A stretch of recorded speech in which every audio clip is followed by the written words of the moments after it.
Que si algo me va a ocurrir en determinado tiempo, más o menos, o en qué momento de la vida va a ocurrir, claro, la astrología nos va contando que hay unos momentos más oportunos tanto para hacer como para no hacer, en qué momento debo accionar algo en mi vida y también en qué momento me van a pasar cosas. Astrológicamente lo miramos mucho con Saturno. Por eso ahorita hay mucha bulla, hay mucho ruido acerca de Saturno. La mayoría de los astrólogos estamos hablando Saturno y qué pasa con Saturno y entra en Aries y como que Saturno venía muy dormido y sí, de una u otra manera, pues estaba en el signo de la anestesia, calculen ustedes. Entonces, cuando un planeta como Saturno, que es el que marca los tiempos en una carta natal o en un tránsito, en una progresión, en una revolución solar, es en qué momento o en qué tiempo, por ejemplo, debo asumir algo en mi vida. ¿Será que es el tiempo de cortar este trabajo? ¿Será que es el tiempo de iniciar este proyecto en mi vida? ¿Será que sí es el momento adecuado para que yo haga esto? ¿O será que debo esperarme mejor? ¿Qué me aconsejas tú?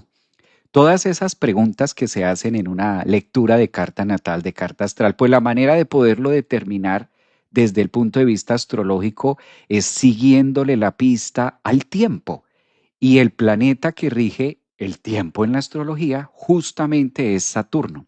Tengamos en cuenta que los planetas son energías que están todo el tiempo, van en movimiento, van haciendo su órbita, van haciendo su subida, van haciendo su bajada, y cada uno de nosotros nacimos con este Saturno en algún lugar de nuestra carta, aspectado de X o de Y manera, y nos va contando en qué tiempos.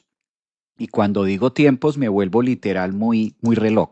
¿En qué tiempo de mi vida, si a mis 10 años, a mis 15 años, a mis 20 años, a mis 30, a mis 45, Saturno es el planeta que va cortando?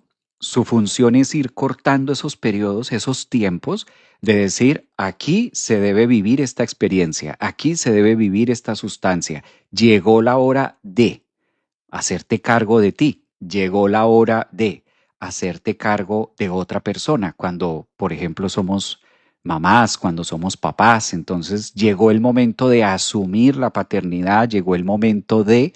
Y ahí es cuando la mujer dice quedé en embarazo, en ese momento de mi vida me pasó. Observemos cómo de manera psicológica nosotros no decimos la palabra Saturno, pero cuando nosotros decimos en ese momento de mi vida, imagínate, me enteré que iba a ser mamá. En ese momento de mi vida estaba empezando un nuevo trabajo. Ese día me acuerdo que en ese 2018 yo firmé el contrato donde actualmente estoy. Llevo